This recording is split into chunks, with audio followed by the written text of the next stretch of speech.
Oh my God, Dad.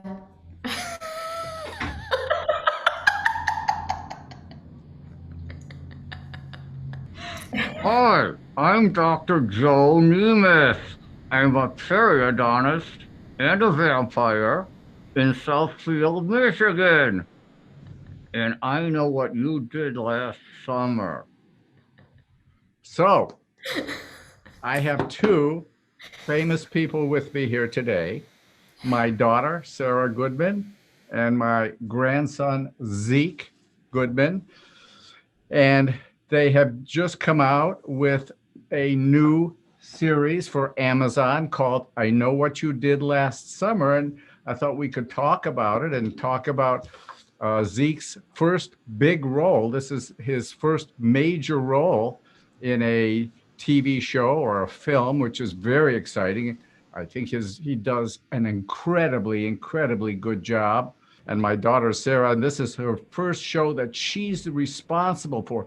She's the creator, she's the writer, she's the executive producer. It was all on her shoulders. It was a massive effort. So let me ask you, Sarah, what was the high point and what was the low point of this production? I mean, there must have been a time when you got so discouraged that you just wanted to throw the whole thing away and you stuck to it and you came through it. And then there must have been another time when, gee, this is turning out just great. Can you talk about some of those high points and some of those low points if you Listen, can talk about them? I think here's the thing is it's a very intense show. We shot a lot of nights, all night in Hawaii, where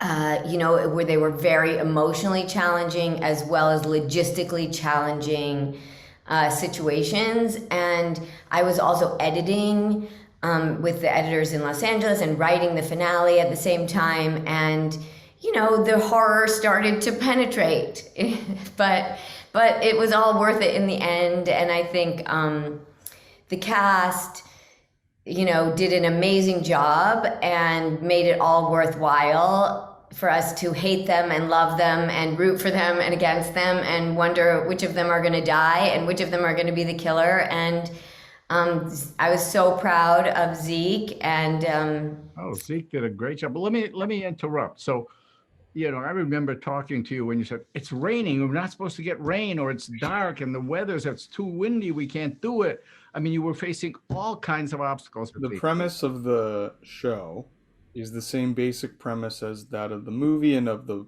book written by Lois Duncan in the 1970s, which is that a group of friends on their graduation night uh, get into a car and get into an accident and kill somebody and then cover it up. And then 1 year later, a killer is stalking them and meting out retribution for their mistake. Okay, and let That's us know central. now. Tell us who the killer is, Zeke. Oh, I can't. I can't do that. That was very sneaky of you.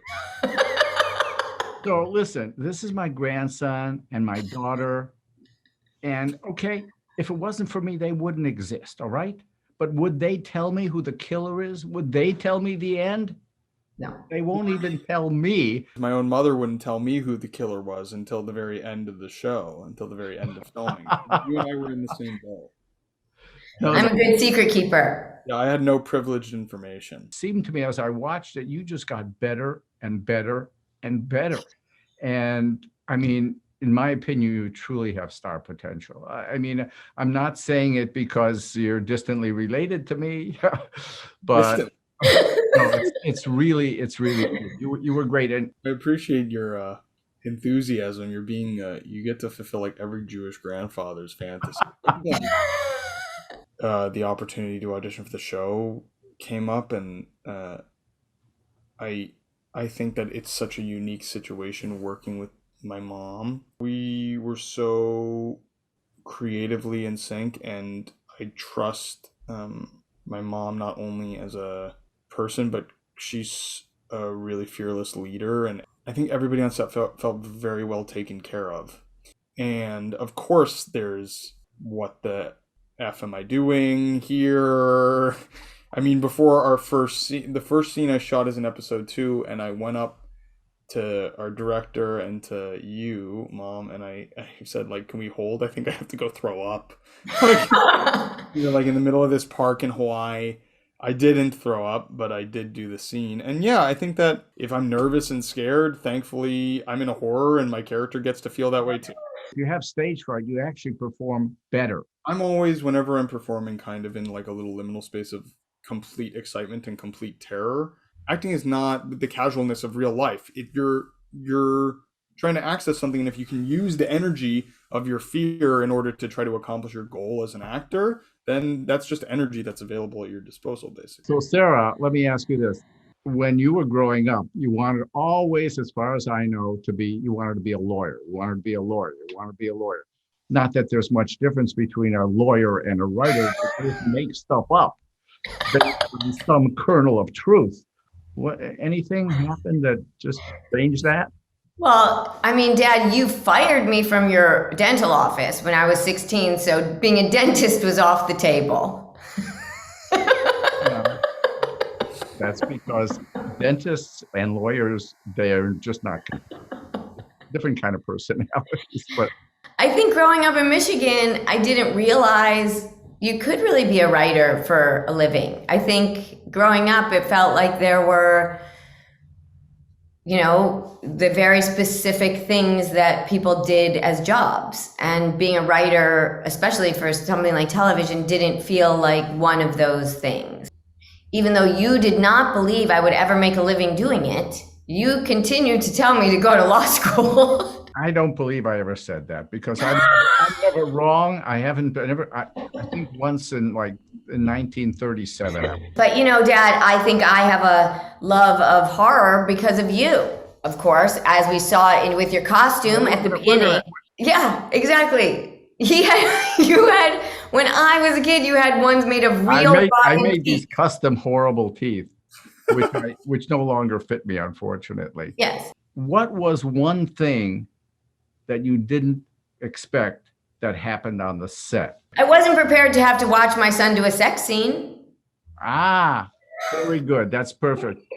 And Zeke, were you prepared to do a sex scene in front of your mother? And proud of it, maybe? Thankfully, it wasn't actually on the soundstage for that day. I think we just kind of had to the less we talked about it, the better. Is honestly how that went. And at the end of the day, you're already doing a sex scene in front of half a dozen 50-year-old dudes holding a bunch of equipment in front of your face.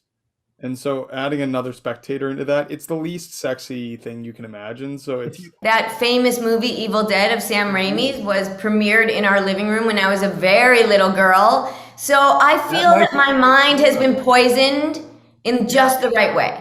Well, plus we have some performers in our family. We were filming on at a abandoned insane asylum, men's insane asylum, and my house is still being lived in, by the way. It's not. Somebody hopped out of the shadows and scared her while we were at this abandoned. Oh, great! Working with the goats was always kind of a blast. Oh yeah, I saw some of that. Yeah. I mean, it was. I didn't see. I've only seen 5 episodes. Was there a sex scene with the goats also? Just off camera. Just to get anything goes on camera. That was just part of my character research. All right, listen, all I can say is for all of my subscribers and all these viewers, make sure and check I Know What You Did Last Summer. Want to thank everybody for watching, and remember, basically this is great, but what the most important thing is keeping your health, because if your mouth isn't healthy, whether you're a vampire or not, your body's not going to be healthy. So take good care of yourself. Subscribe to our YouTube channel. We'd love to hear from you. Questions, comments, anything at all. Take care of yourself. Thank you, Zeke. Thank you, Sarah. Everybody have a great, great day. Thanks, Dad. Grandpa Joe. Restore your smile and your health. Visit drnemeth.com to schedule your appointment today.